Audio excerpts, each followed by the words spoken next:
I want to start our new chapter, dual nature. शांत रहिएगा और बात को सुनिएगा एक बार. Your chapter is एक fan of color. What do you mean by dual nature? Dual का मतलब होता है कि double nature. Dual means double nature.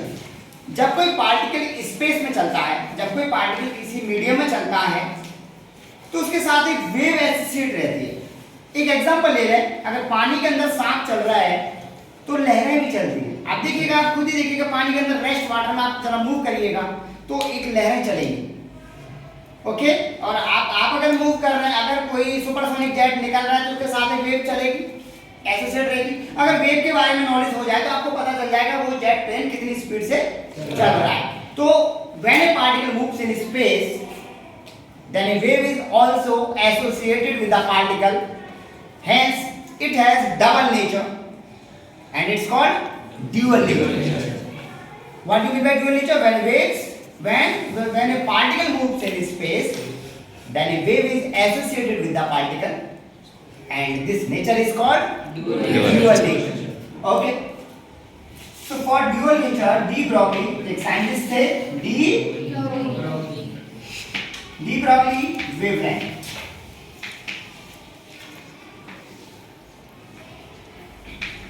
de Broglie ने wavelength का फॉर्मूला दिया था, lambda is equal to h upon p. What is h?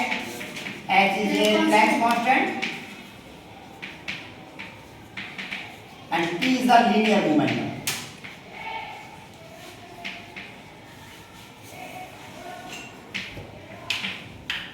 Okay, lambda is equal to h upon p. H is a Planck constant and p is the linear momentum.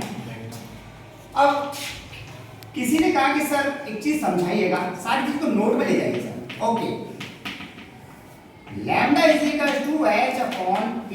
Lambda क्या दिखाता है भैया? Lambda तो wavelength है, तो कौन see nature दिखाएगा? Wave nature. Yes, और p के बारे में अगर गौर करें तो p is the mass into velocity. ये द मास, और मास होने के कारण ये p किसके नेचर को दिखाएगा? Particle nature.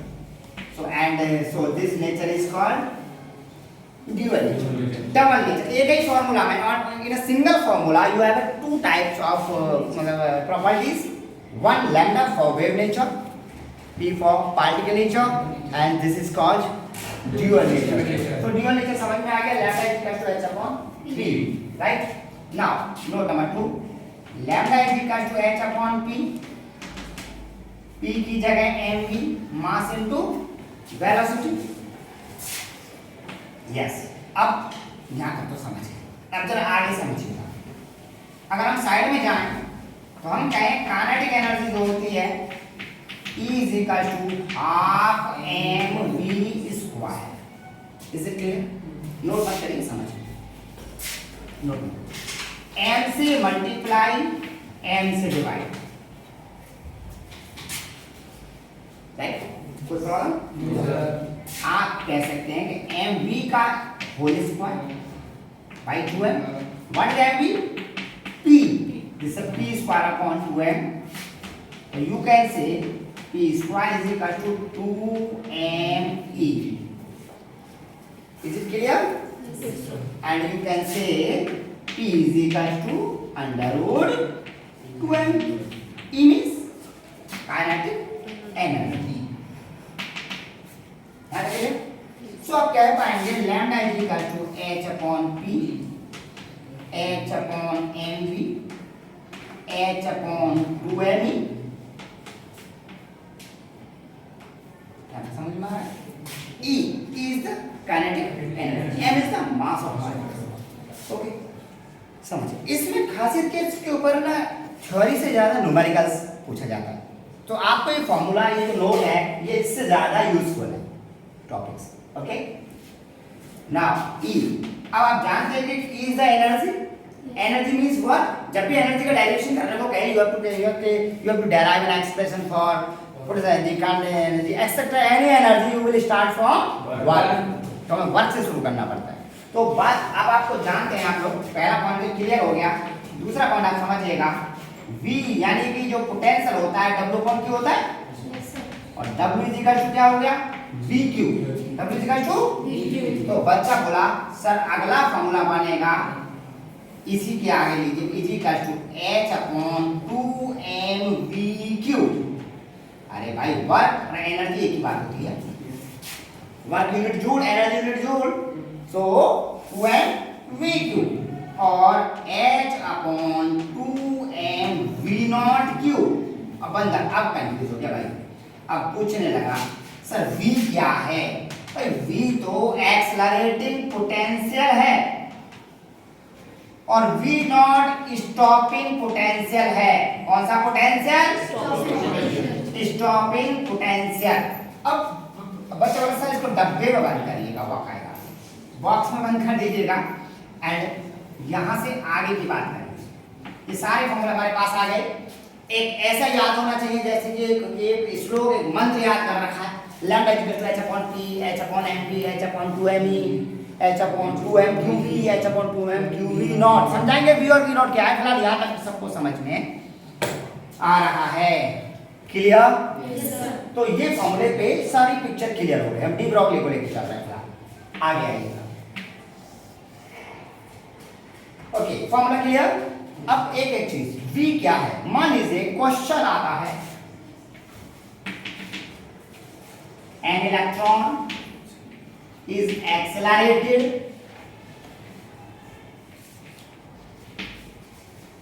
with 16 volt potential। कितने वोल्ट से? 16 वोल्ट। कैलकुलेट, एक मिनट चलिए कैलकुलेट इलेक्ट्रॉन की जगह क्या ले लीजिए, अरे प्रोटॉन लीजिए पहले, ठीक है। कैलकुलेट क्या चीज, डी ब्रॉगली वेव। थोड़ा ऐसे लिख दिया रफली, समझ में आ रहा है। Solution lambda is equal to, देखिए आप सब लोग देखिए बार आपको ना प्रोटॉन दिया हुआ, प्रोटॉन दिया हुआ है, चार्ज आपको पता है, क्यू कितना होता है प्रोटॉन का, E 1.6, इलेक्ट्रॉन का भी इतना होता है बट वो माइनस में होता है, प्लस में होता है, बोला क्यू भी है। मास ऑफ 1.66 या 67 जो भी आपने है ना, इनटू 10⁻27 kg। V कितना है भैया, 16 वोल्ट। H पता ही होता है, Planck constant 6.62 10⁻34 joule into second. तो बाबूजी आपको ये और ये चीज तो याद होनी चाहिए, देगा ही न्यूमेरिकल चार्ज भी पता होना चाहिए, एक टेबल से करवाएंगे। तो lambda is equal to H/2m भाई कौन सा फॉर्मूला लगाएगा, चूज कर। H/P नहीं लगेगा, H/m भी नहीं लगेगा, H/2mQV 2mVQ या 2mQV है ना। 6.62 10⁻34 या 6.66, अरे सही है, क्या होता है, सही है ना 6.62 और 2 मास 1.66 10⁻27 Q 1.6 10⁻19 and what is B 16 and you are taking in the under root, yes sir, and Q is not power factor सिखा रहा हूं मस्त वाला। 6.62 10⁻34 कवाड़ा एक जगह, कवाड़ा मींस वैल्यूज एक जगह, 2 into 1.66 into 1.6 into 16 अब पावर लो, माइनस का 27 माइनस का 19 कितना हुआ, ये हुआ 39 and 46 10⁻46। अगली लाइन में भाई साहब 6.62 10⁻34 into नीचे में इसका आधा बार आएगा, कितना बचा हाफ 23 10⁻⁻, अंडर रूट से आधी पावर बार आगे बाकी अंदर आएगा 2 into 1.66 1.6 into 16 और ये 23 ऊपर ले जाएंगे आप, यस 6.62 10⁻34 अपॉन into 10⁻23 अपॉन 1.6, एक पॉइंट और लगा दें तो काम हो जाएगा, यस 1.6 1.6 इन दोनों को 1.6 मान लो। बाहर कितना आ गया 1.6, अंदर क्या रह गया 2 into 16, 16 का 4 हो गया लो कौन बच गया 2। यस और 1/√2 की वैल्यू कितनी होती है 0.707, इसी से पढ़ चुके हैं आप 0.70 into 6.62 10⁴ जो भी कुछ आया आप देख लीजिएगा 23 और -11 very good -11 upon 4 into 1.6 right. अब सॉल्व करिएगा, अब आपका मर्जी है, आंसर आया मीटर में। क्लियर? तो you can solve the D Broglie wavelength of any particle. तो आपको फॉर्मूला खुद बता देगा कौन सा लगेगा। यहाँ पे क्वेश्चन होता है an electron and proton and alpha particle जो भी कुछ है मूविंग विद दिस वेलोसिटी और stopping potential is stopped bye, रोक दिया गया। अब आप खुद देखिएगा, एक चोर है, एक शोरूम में अंदर जबरदस्ती घुस रहा है चोर, और घुस रहा है वो पोटेंशियल लगा रहा है वी अंदर घुसने के लिए, गार्ड लगा रहा है स्टॉपिंग पोटेंशियल V0। अगर गार्ड रोक पाया तो इसका मतलब जितनी चोर ने पोटेंशियल लगाया उतना ही किसने लगाया गार्ड ने। अगर स्टॉपिंग पोटेंशियल दे दिया तो वो भी किसके बराबर होता है एक्सेलरेटिंग पोटेंशियल के बराबर, रोक तो रहा है ना। तो न्यूमेरिकल में स्टॉपिंग देगा तो खाली फॉर्मूला बदल जाएगा, बाकी मेथड वही है, V0 हो जाएगा।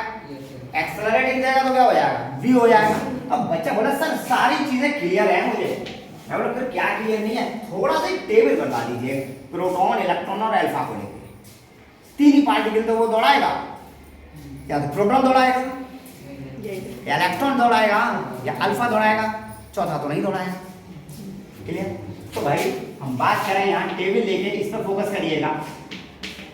पार्टिकल क्या क्या पार्टिकल, कौन कौन से पार्टिकल हुए, पहला अरे प्रोटॉन, दूसरा इलेक्ट्रॉन और तीसरा भाई साहब अल्फा।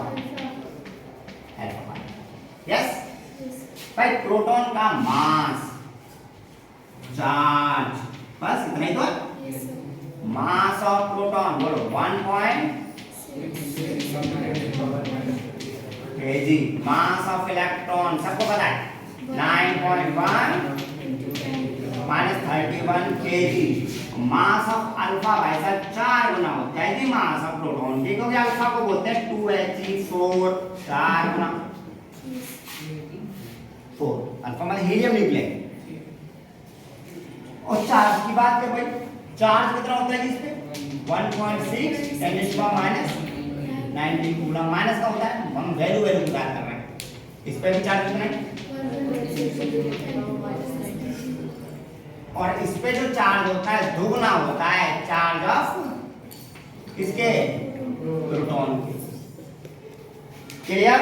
बोर्ड पर जगह नहीं है, थोड़ा सा रफ करते हैं, आगे बढ़ते हैं। यहाँ तक सबको समझ आ रहा है? Everything is okay? Clear? Okay, pause the video. जो डायरेक्ट आता है डायरेक्ट एक्सप्रेशन करके डी ब्रॉगली वेवलेंथ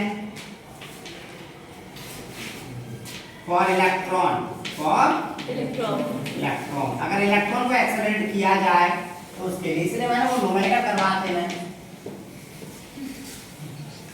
ठीक है, इसलिए उसका क्या ले लिया था मैंने प्रोटॉन। ओके, इलेक्ट्रॉन के लिए बात करेंगे तो वी नो वही कहानी lambda is equal to H/P H/mv H/2m2v। यहाँ तक तो पहुंच गए, दिमाग में लगाए। ओके, एक लाइन आ गया H/2mv, राइट। अब बस वैल्यू डालो, v है हम जानते हैं साहब, h की value joule into second, mass of electron 9.10⁻31 kg, charge of electron 1.6 10⁻⁹ coulomb, सब रख दिया सर। और ये सारी वैल्यू उठा के रख दी पोटेंशियल। लैम्डा क्या है बाबूजी 12.27, रफ करिए साहब 12.27 पकी पकाई में याद करेगा। क्वेश्चन आ जाए, अब क्वेश्चन आया electron is accelerated by 16 volt. सवाल लिखिए,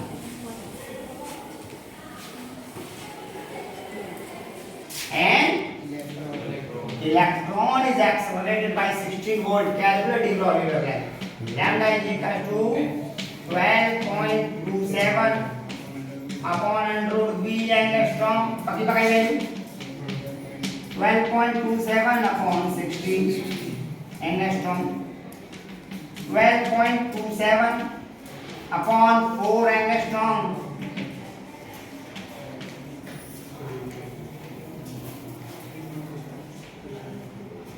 सही बच्चे?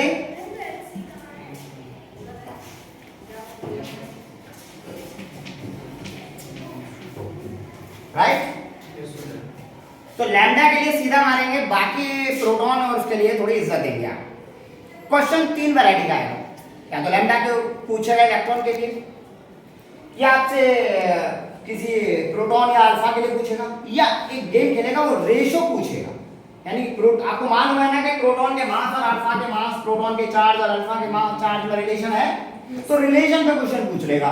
कह देगा भैया दोनों को एक ही वोल्ट से एक्सेलरेट किया गया है, प्रोटॉन और अल्फा को, तो बताइए इनके डी ब्रॉगली वेवलेंथ का रेशो क्या होगा। That's your next question. यहां लेते हैं साहब, चलिए क्वेश्चन आया, ये proton and alpha particle are accelerated with same potential है बच्चे। कैलकुलेट क्या ratio of their de Broglie wavelength.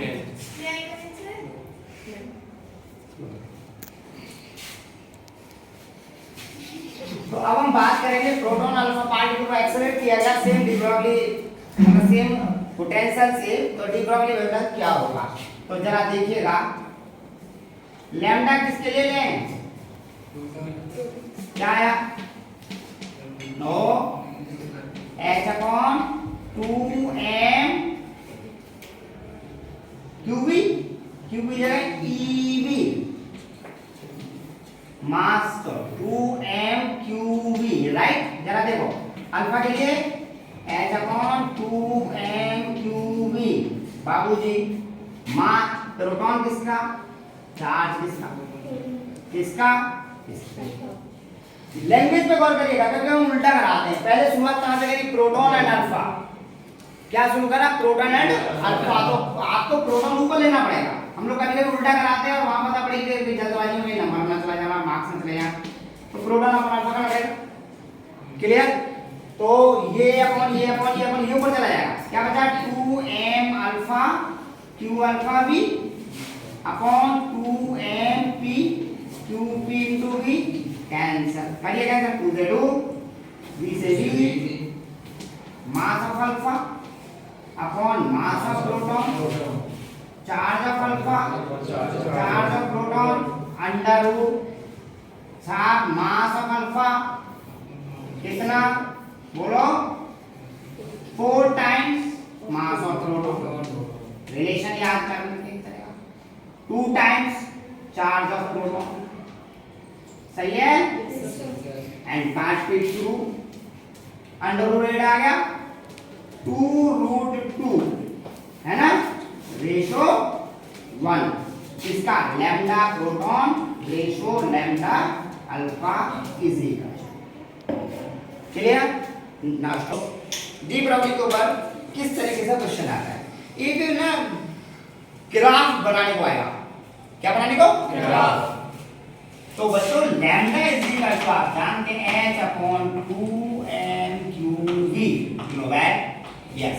अब यहाँ पे अगर हम गेम खेलें तो इसको हम सब कुछ कांस्टेंट करें, तो lambda inversely proportional to v है, yes, under root lambda directly proportional lambda पे गौर करिए, होशियारी नहीं दिखाइएगा। Lambda inversely proportional to v है, lambda directly proportional to v है। एक ओके, अगर मैं स्क्वायर करूं तो lambda square directly proportional to v है। अरे तो मतलब का स्क्वायर करेंगे तो अंडर हट जाएगा।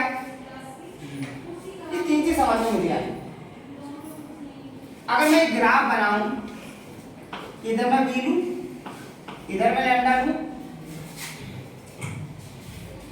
Yes, inversely under root. एक चीज गौर करिएगा, यहां इस पहले इस ग्राफ का दूसरा lambda direct, lambda 1/√v directly proportional है।